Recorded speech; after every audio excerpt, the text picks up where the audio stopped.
Mi jefe me obligó a renunciar y con eso empezó su propia caída.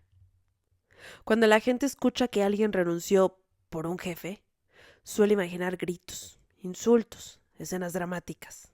Pero casi nunca es así. Bueno, no minimizo a los que sí son. En la mayoría de los casos, el daño laboral se parece más a una gotera constante. No te ahoga de golpe, no te arrastra, te desgasta. Y cuando te das cuenta, ya estás empapada. Cuando estás ahí, cada que te despiertas es un suplicio. Solo de pensar en la idea que tienes que volver a ir a ese lugar te hace sentir mal. Y no digo de una noche anterior, cuando vas a dormir y sabes que al siguiente día de nuevo se vuelve a repetir. Es terrible. Yo no entré a esta empresa que les voy a contar soñando con hacer carrera. Entré como todos, porque necesitaba el trabajo, el dinero, la paga. Y porque en ese momento parecía un buen lugar. Horario claro, equipo pequeño, un jefe que al principio parecía bastante razonable. El típico jefe que dice, aquí somos como familia. Recuerdo perfecto esa frase en mi entrevista. Y yo, como muchas personas, tardé en entender que eso nunca es algo bueno. También recuerdo que en la entrevista me dijeron, aquí necesitamos a alguien que sepa trabajar bajo presión. Y uno está tan acostumbrado a esa bendita frase que lo toma como normal. Pero esa debería ser la primer señal de que tenemos que salir corriendo. Los primeros meses, la verdad, fueron tranquilos. Yo siempre he sido una persona muy responsable y cumplía. Aprendía rápido, me adaptaba. Me esforcé en hacer absolutamente todo lo que me tocaba para que eso funcionara. Yo no me quería volver a sentir como me había sentido en un trabajo pasado, abrumada, cansada, harta. Al contrario, yo lo que quería era poder fluir, avanzar, tener un dinero constante y no sé, ver qué deparaba el futuro. Hasta que empezaron a pedirme las famosas ayudas extras, con el argumento de hay que ponerse la camiseta. Me decían, ¿puedes quedarte un rato más hoy? ¿Puedes ayudarnos a revisar esto aunque esto no es de tu área? Oye, ¿te importaría cubrir esto solo por esta vez? Te prometemos que esto no se vuelve a repetir, pero hay que ponerse la camiseta. Siempre todo era por esta vez. Pero después de la primera que lo aceptas, se vuelve responsabilidad. Pronto, mi puesto dejó de existir. Yo hacía funciones de 2 personas, luego de 3. Y seguro que en esta parte de la historia hay varios que están identificados. Cuando pregunté por un ajuste de salario, mi jefe me dijo sonriendo, estas cosas se notan, créeme. Pero nunca me respondió del dinero. Ese fue el primer aviso que ignoré. El problema no era trabajar más, sino cómo me empezaban a tratar. Las correcciones dejaron de ser privadas. Los errores pequeños ahora los decían en público y en reuniones. Los logros simplemente se asumían. Ya no había una felicitación, y no porque me tuvieran que felicitar por cada cosa que hacía, pero lo que no era parte de mi trabajo, al menos sí esperaba un reconocimiento. Un día, presenté un proyecto que había sacado adelante sola. Horas extras, fines de semana. Ustedes en verdad no imaginan la cantidad de esfuerzo que yo le había metido a esto. En la junta, mi jefe lo presentó como un esfuerzo del equipo. ¿Del equipo? Pero solo yo lo hice. Él no había metido ni siquiera las narices en eso. Es más, no tenía idea de qué trataba. Y él, en esa reunión, ni siquiera me miró. No dio ni media palabra diciendo que era mío. Lo asumió como del equipo. Por supuesto que después de eso empecé a poner límites. Pero ahí todo cambió. Ya no era confiamos en ti. Empezaron los reclamos. Me decían, te noto distinta. Antes eras más flexible. Ya no se ve que estés comprometida. Estas frases me acusaban.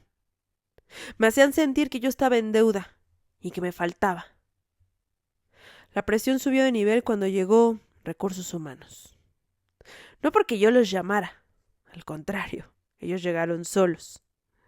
De pronto había evaluaciones de desempeño que estaban fuera de los periodos regulares. Observaciones que antes nunca existieron. El famoso feedback, donde no te dejan hablar y solo te dicen todo lo que haces mal. Comentarios bastante ambiguos. Por ejemplo, me decían, tu actitud puede interpretarse como resistencia al cambio. Esa frase la tengo grabada. Yo empecé a dudar de mí, a releer correos, a revisar 2 veces cada cosa, a llegar con un nudo en el estómago. No porque hiciera mal mi trabajo, sino porque cualquier cosa podía usarse en mi contra. Empecé a cuidarme de cada cosa que hacía, hasta de mis compañeros. El verdadero quiebre llegó un viernes. Mi jefe me llamó a su oficina. Estamos preocupados, dijo. No te vemos alineada con la empresa y mucho menos con los objetivos del equipo. Yo respiré hondo y le respondí, yo he pedido recursos. He pedido que pongan una claridad en mis funciones porque al parecer ahora yo tengo que hacer lo de 3 personas. He pedido límites. Él en ese momento me interrumpió, asintió y me dijo, justamente esa es la actitud que no ayuda. Entonces dijo la frase que cambió todo. Quizás deberías preguntarte si este lugar aún es para ti. No era una sugerencia, era una orden disfrazada. Yo en ese momento solo tomé mis cosas y me salí de la oficina. Pero de ahí todo cambió. Las semanas siguientes fueron un infierno silencioso. Me comenzaron a quitar información clave. Me enteraba tarde de las decisiones. Me sacaron de las reuniones. Luego me culpaban por no haber reaccionado a tiempo. Pero ¿cómo lo iba a hacer si yo no tenía esa información? Pero yo ¿cómo me iba a anticipar cuando las cosas al parecer las hacían atrás de mí? Eso era una trampa. Y ellos lo sabían.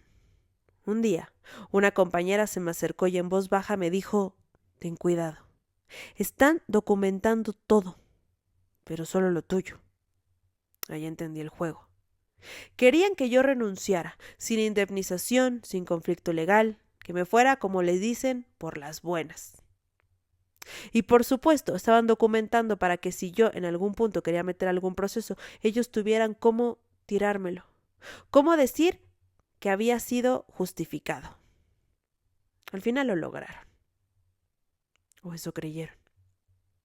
Presenté mi renuncia después de una noche sin dormir. No porque me vencieran, sino porque entendí algo. Ese lugar ya no me merecía. No merecía un día más de mi energía, de mi trabajo, de mi cerebro, de nada. Mi jefe por supuesto que lo aceptó con alivio. Y de inmediato dijo, es lo mejor para todos. Para todos. Menos para la empresa, pero en ese momento él no lo estaba entendiendo. Antes de irme, hice algo que nadie notó. Por supuesto que no borré archivos, no saboteé procesos. Algo mucho más simple. Dejé de sostener lo que nunca fue mi responsabilidad formal. Todo lo que yo hacía, porque alguien tenía que hacerlo, simplemente dejó de tener a ese alguien. Las primeras 2 semanas fueron duras, no por extrañar el trabajo, sino por el golpe emocional, por el miedo, la incertidumbre, el no saber qué venía después. Y es más, hasta había momentos donde dudaba, y pensaba que quizás estaba exagerando y que no era para tanto. En esos trabajos te hacen sentir reemplazable, y luego te cuestionas si es verdad. Pero la respuesta llegó rápido. Un ex compañero me escribió. Me puso un mensaje que decía, ¿tú llevabas todo esto?